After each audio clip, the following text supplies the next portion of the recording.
Salut à toutes et à tous, merci de vous être branchés sur votre plateforme de podcast préférée pour écouter le résumé quotidien de Je sais tes podcasts qu'on vous propose depuis le début de la quinzaine.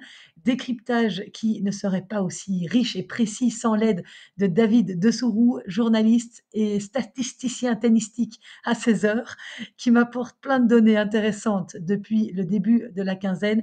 Salut David. Salut Christelle, comment tu vas? Écoute, c'est définitivement l'US Open de toutes les surprises, hein, qu'on est en train de vivre. Ouais, c'est clair. Après, Carlos Alcaraz et Novak Djokovic, c'est Iga Swiatek qui a été sortie en quart de finale cette nuit. 4 Américaines qualifiées pour le dernier carré de l'US Open, 2 chez les hommes et 2 chez les femmes. C'est complètement dingue. On a aussi vécu, cette nuit la qualification de Karolina Muchova, de l'étonnant Jack Draper et de Yannick Sinner qui a surclassé Medvedev. On va voir tout ça de plus près en commençant par le tableau féminin. En toute discrétion, hein, et en pratiquant un tennis de rêve, la Tchèque Karolina Muchova poursuit son formidable parcours à New York. Elle s'est imposée 6-1, 6-4 mercredi soir face à Beatrice Haddad-Maia pour s'adjuger une nouvelle demi-finale à l'US Open, exactement comme elle l'avait fait l'année passée. Entre les deux, la Tchèque a passé 10 mois loin des cours pour se faire opérer du poignet droit. C'était en février. Ce grand chelem marque donc seulement son 6e tournoi depuis son retour fin juin. Et cette qualification pour les demi-finales est donc déjà un miracle en soi pour Karolina Muchova, la belle histoire à New York. Ouais, elle fait plaisir à cette qualification. Je sais que tu l'apprécies tout particulièrement, la Tchèque, et c'est vrai qu'elle revient Oui. de loin. Mais dans ce match contre Haddad Maia, elle a vraiment directement dicté le rythme, hein. Elle a passé 76% de premier service, réalisant également 19 coups gagnants. Et puis par la suite, bah, elle a su garder vraiment son sang-froid tout au long de la rencontre sur un court Arthur H qui était, comme à son habitude, bien chaud. Oui, et Mukova, la panoplie de sa palette tennistique devrait être exposée dans un musée, tant c'est merveilleux à voir. Elle a une facilité dans ce qu'elle décide d'exécuter, elle varie entre slice, volée, amorti, elle a une intelligence tactique hors pair. Andrea Petkovic, ancienne joueuse, a d'ailleurs décrit la Tchèque comme l'ultime hachoir à rythme du circuit. J'aime bien l'image. Mais c'est vrai que son talent lui a permis de mener 5-0 dans le premier set, puis 6-1. Donc en tout cas, le premier set, lui, était à sens unique. Ouais, premier set à sens unique. Mais ce qui a été aussi assez marquant, c'est qu'on a vu que les deux joueuses ont rencontré des pépins physiques à peu près au même moment en plus, hein. On en était à 3-2 dans le second set, que bah, Mukova a dû quitter le terrain en fait, apparemment en raison de problèmes gastriques. Et Haddad Maia, elle, c'était plutôt des soucis de respiration. Et Mukova, bah, finalement, comme tu l'as dit dans le score final, elle remporte ce deuxième set 6-4. Mais elle a expliqué lors de son interview d'après-match, c'était un match un peu bizarre, je dois dire. J'ai eu des problèmes, j'ai dû aller aux toilettes et revenir sur le court. Cela ne m'était jamais arrivé auparavant, mais j'avais vraiment besoin de quitter le terrain. Je n'aime pas faire ça, mais je n'avais pas d'autre choix. Je suis contente de la façon dont j'ai géré le match. J'ai bien joué les points importants. Je suis vraiment heureuse d'être de retour en demi-finale à New York. Je n'aurais jamais imaginé ça avant le tournoi. Ça va être très difficile, mais ce sera un match, très excitant. Ouais, match très excitant, hein. Elle a déjà été en finale de Roland-Garros, hein, Mukova, donc elle est habituée à ce genre d'événement. Elle est déjà passée par là. Mais surtout, ce qui va être difficile pour elle, c'est que bah, elle pensait pas devoir affronter Jessica Pegula, hein, vu que Swiatek était vraiment l'immense favorite. Sauf que bah, finalement, quelques heures plus tard, la Polonaise bah, elle a été bousculée par Jessica Pegula, hein, donc qui sera la prochaine adversaire de la Tchèque. Tu tenais aussi particulièrement, toi qui a vu ce match entre Haddad Maia et Mukova dans son intégralité, à saluer la combativité d'Haddad Maia tout au long du match. Oui, déjà contre Wozniacki, hein, en huitième de finale, j'avais trouvé Haddad Maia, extrêmement positive dans son attitude. Elle est vraiment c'est une hargneuse, elle ne lâche rien et on voit parfois des joueuses qui ont tendance à baisser un peu les bras ou pas, avoir, vraiment cette fighting attitude tout le long du match et elle est tout le temps là et ici encore, même si elle avait perdu le premier set 6-1, elle s'est vraiment accrochée. Maintenant, il n'y avait pas grand-chose à faire face à Karolina Muchova. Elle est la deuxième joueuse tchèque de l'Air Open à atteindre 2 demi-finales consécutives à l'US Open, après Elena Suková en 1986 et 1987. Suková a atteint la finale en 86, mais s'est inclinée face à Martina Navratilova. Muchova pourra-t-elle faire mieux? Eh bien, on le verra. Elle est en demi-finale sans avoir lâché le moindre set depuis le début de la quinzaine. C'est assez époustouflant. Et tu le disais, Muchova sera opposée à l'américaine Jessica Pegula, que l'on n'attendait pas à ce stade de la compétition. C'est une véritable surprise. Numéro 1 mondial incontestable, Iga Swiatek ne remportera donc pas de deuxième US Open, elle qui s'était adjugée le titre en 2022. Elle a été battue 6-2, 6-4 en 1h28 minutes par l'américaine, étonnante cet été. La polonaise, toujours tellement régulière, ne nous avait pas habitués à commettre autant d'erreurs. 41 fautes directes pour 22 à son adversaire. Et puis un autre facteur qui a été vraiment clé dans cette victoire pour l'américaine, c'est sa réussite au premier service, hein, vu que 77% de points gagnés sur son premier service, bah, c'est énorme. À titre de comparaison, bah, du côté de Swiatek, c'est 56% de points gagnés sur première balle. Et un troisième facteur clé, bah, c'est tout simplement les balles de break concédées et remportées, hein, vu que bah, Swiatek finalement n'a eu que 3 balles de break, elle en a remporté une sur les 3, là où Pegula elle en a eu 8 et en a remporté 4 sur 8, donc au niveau pourcentage, bah, ça nous fait 50% de balles de break converties pour l'américaine et 33 pour la polonaise, donc ces facteurs font que voilà, c'était hier Pegula qui était devant. Oui, et elle tient enfin son billet pour le dernier carré d'un grand chelem. Elle qui a déjà été 6 fois quart de finaliste dans un tournoi majeur, 3 fois à l'Open d'Australie, une fois à Roland-Garros, une fois à Wimbledon et 2 fois à l'US Open. Dieu merci, j'ai pu le faire. Enfin, je peux dire que je suis demi-finaliste. Voilà ce qu'a déclaré la New-Yorkaise après s'être offert le plus beau succès de sa carrière. Le faire en prime time sur le cours Arthur Ashe face à la numéro 1 mondiale, c'est complètement fou, mais je savais que j'en étais capable et il me fallait juste y aller à fond, jouer mon jeu. Voilà ce qu'elle a ajouté. Donc, l'été américain, c'est un véritable conte de fées, hein. Elle a remporté le tournoi de Toronto, puis elle a atteint la finale du Masters de Cincinnati dans la foulée, battue par Aryna Sabalenka. Interrogée sur sa future adversaire en demi-finale, Pegula a dit de Karolina Muchova, elle est tellement talentueuse, tellement athlétique. J'adore la façon dont elle joue. Je sais qu'elle a beaucoup d'expérience dans les tournois du Grand Chelem également. Donc, je vais devoir évoluer vraiment à mon meilleur niveau. Et du côté d'Iga Swiatek, forcément déçu, mais à côté, l'analyse était lucide de sa part. Elle a déclaré la polonaise, ce n'est jamais facile de gagner contre Jess. Elle a une balle compliquée à négocier parce qu'elle joue à plat, mais elle était plus solide et faisait moins d'erreurs. Je n'arrivais pas à pousser un peu plus qu'elle. J'ai commis trop d'erreurs. Oui, finalement, Iga Swiatek qui est dehors, c'est pas plus mal parce qu'on va se retrouver, face à une demi-finale, un peu plus imprévue, hein, Muchova contre Pegula. Tiens, est-ce que les 2 joueuses se sont déjà rencontrées? Tu as pu, avoir la stat? Oui, elles se sont déjà affrontées à 2 reprises et pas plus tard qu'il y a 3 semaines, hein, parce que Pegula avait battu, si ma mémoire, ouais, en 16e de finale, c'est ça, Pegula avait battu Muchova en 3-7 à Cincinnati. Et elle s'était déjà jouée aussi une fois en 2023, c'était au tournoi de Dubaï. Et là, Pegula s'était imposée en 2-7. Donc, avantage Pegula, du moins sur papier, qui mène 2-0 dans leur confrontation directe, ouais. Alors, chez les hommes, eh bien, pour son tout premier quart de finale dans un tournoi du Grand Chelem et son tout premier match sur le plus grand cours du monde, le, Britannique Jack Draper n'a vraiment pas tremblé, hein. 25e joueur mondial face à l'Australien Alex de Minaur. Il a été, vraiment, impressionnant. De Minaur qui est tête de série numéro 10, un joueur qu'il n'avait encore jamais battu lors de leurs 3 dernières confrontations et là, une victoire en 3-7. Il impressionne, hein, depuis le début de cette quinzaine, du haut de ses 22 ans seulement. Il a rendu une copie parfaite contre Alex de Minaur pour s'imposer 6-3, 7-5, 6-2 et devenir le premier Britannique à atteindre le dernier carré à Flushing Meadows depuis Andy Murray, victorieux à New York. On s'en rappelle, Murray, il avait remporté son premier tournoi du Grand Chelem, lui, à New York, c'était en 2012, il y a 12 ans déjà. Ouais, et ce Jack Draper, hein, c'est la révélation de cet US Open, mais aussi de cette saison qu'il a vu remporter son premier titre sur le circuit ATP et se hisser à la 25e place du classement ATP. C'est la deuxième fois que Jack Draper se hisse en deuxième semaine d'un tournoi majeur.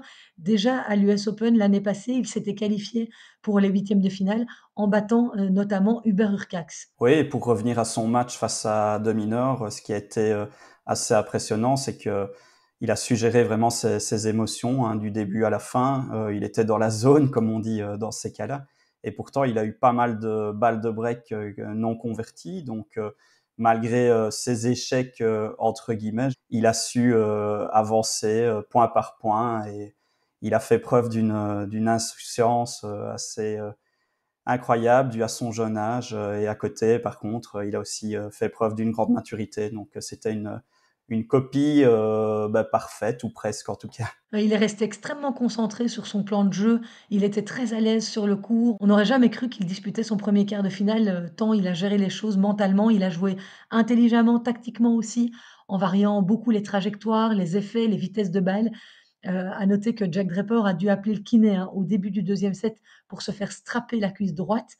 C'était, lors de la balle de 7 sur une reprise d'appui. Il s'est tenu un petit peu l'arrière de la cuisse, mais ça ne semble pas avoir eu de conséquences sur la suite de son match. Mais voilà, est-ce que, il a été un petit peu touché là? Il faudra voir ce que ça donne en demi-finale. Par contre, pour Alex de Minaur, l'Australien n'a vraiment pas montré le même visage que d'habitude. Hein. Dès le début du match, il était, je sais pas, il est apparu moins en jambes.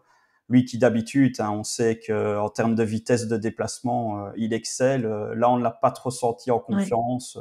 Il était très instable, surtout sur son coup droit. Hein. Il a commis beaucoup de fautes. Je sais pas, il n'arrivait pas à déborder le Britannique, qui en a profité lui pour rapidement grimper au score. Hein. Oui, moi j'ai regardé l'entièreté du match et c'est vrai qu'il était dos au mur, mené 5-2, 0-40 de Minor. Il a, eu un petit sursaut, il a sauvé 3 balles de première manche pour revenir à 5-3 après, mais ça a été de courte durée. Les stats du premier set, donnaient le ton. 93 de premières balles pour Draper, 12 coups gagnants à 5. Dans le deuxième, Draper a réalisé le break d'entrée pour prendre directement les commandes, de la deuxième manche et s'envoler à 4-2. Mais petit à petit, De Minaur a compris les cadences imposées par Jack Draper. Il lisait mieux le jeu, il cherchait plus d'angles, bougeait un peu mieux, ce qui lui a permis de revenir et même de passer devant 5-4 pour De Minaur avant que Jack Draper n'enfonce le clou en alignant 3 jeux d'affilée pour s'adjuger le 7-7-5. Donc on pensait que ça allait être un petit peu plus disputé par la suite, mais le troisième set était au final encore plus sévère que le premier. Avec, ses nombreuses variations, le Britannique a vraiment fait déjouer De Minaur, qui essayait, hein, tant qu'il pouvait, mais Draper était tellement présent en défense, il tirait des passings de partout, sans jamais manquer une occasion de déborder l'Australien aux 4 coins du court. Voilà, il a planté un petit 6-2 entre au troisième set, la messe était dite. Un Jack Draper vraiment étincelant, en maîtrise totale de ce quart de finale. Du haut de ses 22 ans, c'est vraiment, impressionnant. Après, maintenant, et ça n'enlève rien évidemment à son mérite, mais De Minaur, lui, de son côté, est apparu clairement émoussé physiquement. Hein. À chaque fois, je sais pas, qu'il a eu des opportunités dans ce match. Maintenant, on rappellera qu'il a aussi été blessé. Hein. Il avait dû déclarer forfait, lui, en quart de finale, avant son quart de finale contre Novak Djokovic. Et depuis lors, ben, il a préféré faire l'impasse sur toute la tournée américaine. Donc, il est arrivé à New York en manque de rythme, sans aucun match dans les jambes, donc depuis cet abandon à Wimbledon. Ouais. Oui et puis je sais pas si tu as cette impression-là aussi David, mais j'ai l'impression que contre les joueurs vraiment du top 5, il est toujours un petit peu, il lui manque encore, un petit quelque chose pour parvenir à passer au-dessus, de ces gars-là. Ouais, non, c'est clair, c'est pas pour rien qu'il ne parvient pas justement, hein, parce que c'était l'opportunité de rejoindre une demi-finale, elle était vraiment, c'était une occasion rêvée. Oui, espérons qu'ils ne connaissent pas la malédiction des quarts de finale en Grand Chelem comme Jessica Pegula avant sa victoire, d'hier soir et comme Andrei Roublev dont on a beaucoup parlé, cette quinzaine parce que c'est déjà la quatrième fois qu'Alex de Minaur échoue en quart de finale en Grand Chelem et 3 fois cette année. C'était à Roland-Garros, à Wimbledon où il a dû déclarer forfait, tu l'as dit, et à New York. Et d'ailleurs après qu'il ait perdu, les 2 premières manches ici contre Jack Draper, Mais ses chances, ça me nuisait, hein, parce que au niveau des statistiques, jamais De Minaur n'avait réussi à renverser le match quand il était mené 2 manches à rien. Donc dans un match en 5-7, ça, il n'a jamais réussi cet exploit-là. Donc voilà, quand on a vu que c'était 2-7-0 et que je crois que c'est Justine Hénin qui a partagé cette donnée, on se disait, bon, et vu l'état physique dans lequel il est, il risque pas de revenir, Alex De Minaur. Ouais, en plus, ce qui est impressionnant, franchement, avec Draper, c'est que depuis le début du tournoi, le Britannique, il n'a lâché aucun set. Donc, il a déjà disputé 5 rencontres. Bah, tu fais 5 fois 3, 15 sets Oui. disputés et remportés. Donc, la stat est belle et il rejoint Emma Raducanu, hein, qui, rappelle-toi, avait gagné l'US Open en 2021 en partant des qualifications. Et last but not least, bah, cette victoire permet à Draper de rentrer dans le top 20 mondial. Donc ça va être une première pour lui à 22 ans et il va retrouver bah, ni plus ni moins que le numéro 1 mondial puisqu'il s'agit de Yannick Sinner. Ouais, t'imagines s'il a la même, destinée qu'Emma Raducanu et qu'il parvient à s'imposer. Bon, il ne sera pas venu des qualifs lui, mais ce serait quand même absolument fabuleux pour le tennis britannique. Bon, avant ça, ne nous enflammons pas. De toute façon, moi je dis que Yannick Sinner ne va pas le laisser passer puisque quand on voit comment il a joué hier, contre Danil Medvedev, il lui manquait une demi-finale, hein, Yannick Sinner à l'US Open pour compléter sa panoplie. C'est désormais chose faite. Il peut se dire qu'il a atteint les demi-finales des 4 tournois du Grand Chelem après sa victoire hier en 4-7 face à Danil Medvedev, 6-2, 1-6, 6-1, 6-4. Oui, et les deux joueurs ne se quittent plus en Grand Chelem cette année, hein, vu que on se rappelle, début d'année, c'est Sinner qui avait remporté son premier Grand Chelem après une victoire en finale contre Medvedev. Medvedev a pris ensuite sa revanche, hein, c'était à Wimbledon, là en quart de finale, le Russe s'était imposé. Donc bah voilà, on pouvait vraiment s'attendre à une rencontre indécise. Or, les 3 premiers sets ont vraiment été déséquilibrés, en fait, hein. Et puis, ce n'est que dans le 4e set que les échanges ont été les plus disputés, finalement. Oui, et j'étais un peu déçue, parce que se réveiller au beau milieu de la nuit pour pas avoir, le quart de finale que tout le monde attend, être à la hauteur, bon, c'est vrai que c'est un peu, toujours un peu décevant, mais oui, dès le début du match, Sinner s'est montré, impeccable. Il touchait les zones, qu'il voulait avec beaucoup de précision. Il a d'ailleurs rapidement fait le double break 5-2 quelques minutes après que Medvedev ait eu des balles de 3-3. Alors malgré le fait que son pourcentage de premières balles était en chute libre au fil des jeux, Sinner, il est quand même, parvenu à dominer le set. En défense, il était partout, obligeant Medvedev à surjouer et donc à faire lui les fautes. C'est, assez inhabituel, hein, de la part, du métronome russe d'être aussi inconstant. Mais voilà, le premier set, il était vraiment pas dedans et au service non plus, Medvedev ne parvenait plus à afficher la solidité qu'on lui connaît. Il était trop tendu. Son coach Gilles Servara lui a d'ailleurs crié plusieurs fois: «Relâche-toi Danil» depuis les tribunes. Finalement, dans le deuxième set, Medvedev a eu une très belle réaction. Sa qualité de frappe était meilleure et Sinner éprouvait plus de difficultés à changer de rythme. Tôt dans le set, Medvedev s'est d'ailleurs procuré 2 balles de break et il a converti la seconde. Il tentait, hein, de partir sur des filières plus longues car il avait un taux de réussite sur ces points-là. Sinner a commencé à faire plus de fautes. Le Russe a marqué 13 points gagnants, dont 8 sur 8 au filet pour mener 3-0 puis 4-0 avant d'empocher cette, seconde manche 6-1. On se disait alors que le match était relancé, qu'on était reparti pour un thriller en 5-7 comme ils en ont, l'habitude, mais il n'en a rien été. Le troisième set a été de nouveau à sens unique. Après que Sinner ait breaké d'entrée, il a maintenu, la cadence pour l'emporter 6-1, 6-4. Dans le quatrième set, c'est là où il y a vraiment eu combat entre les 2 hommes. À 3-2 en sa faveur, Medvedev a obtenu 2 balles de break, mais il n'a pas réussi à les convertir. Donc il a relancé, le match car il ne le savait pas, mais c'était sa dernière occasion. Il ne parviendra plus à s'en procurer après. Sinner est donc là, en patron et en énorme favori pour cette fin d'US Open. Et pour revenir à Medvedev, qui avait remporté, lui, l'édition 2021, et on l'a senti vraiment très, très tendu, hein, d'entrée de match.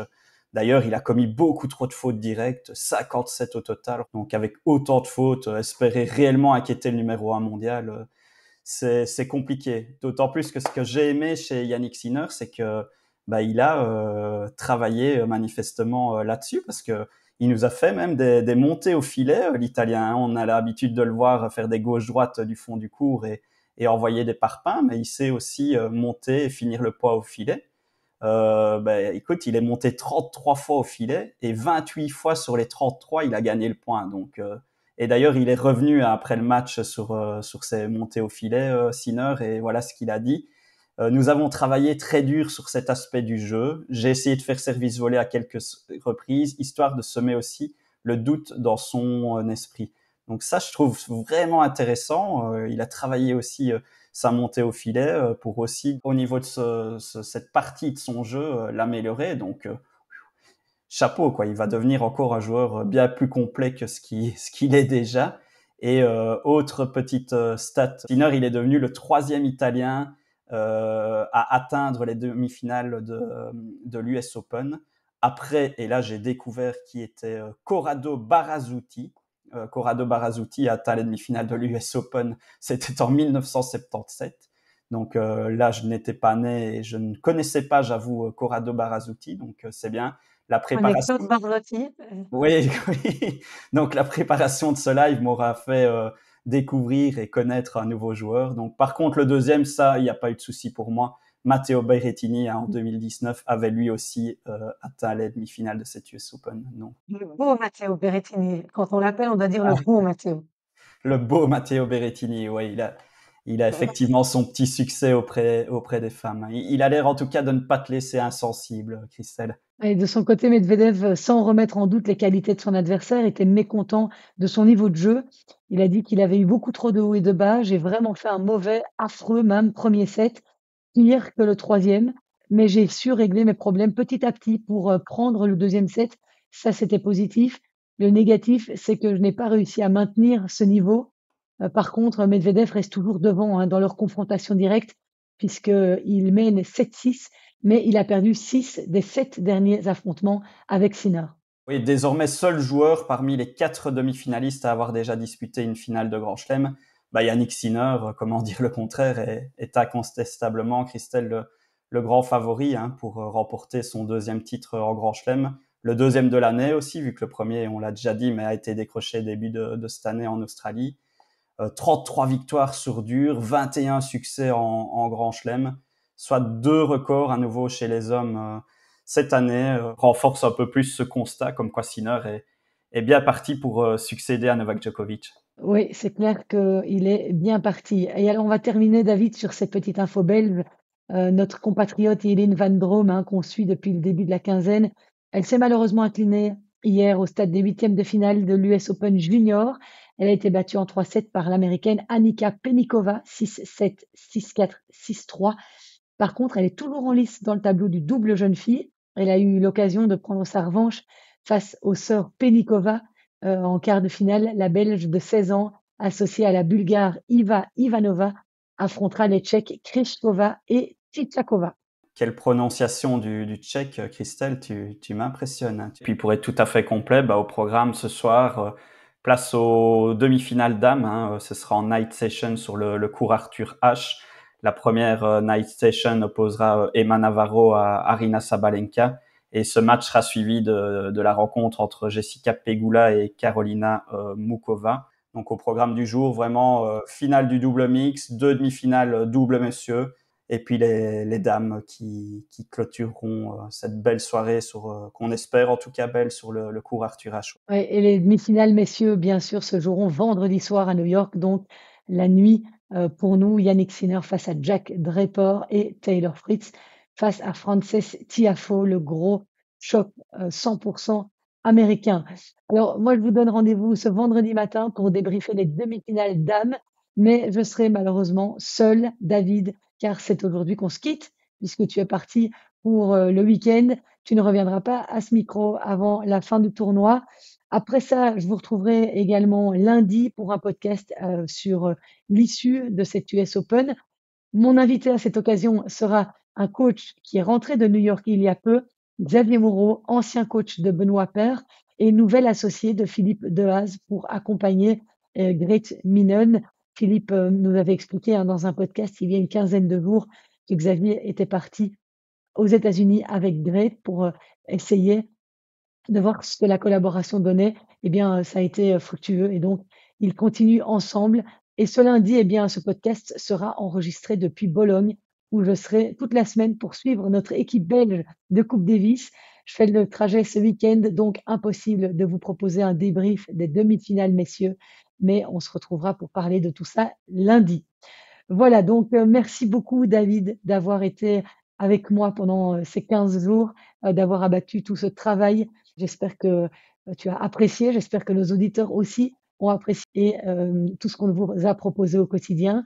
On se revoit de toute façon. Bah, merci à toi, Christelle. C'était un plaisir que de vivre cette quinzaine à tes côtés. Et j'ai vraiment pris et apprécié, en tout cas, suivre tous ces matchs. Et comme tu dis, j'espère que à vous, chers auditeurs, vous aurez apprécié notre travail. Et en tout cas, on a donné le meilleur. Je vous retrouve demain avec grand plaisir. Ciao.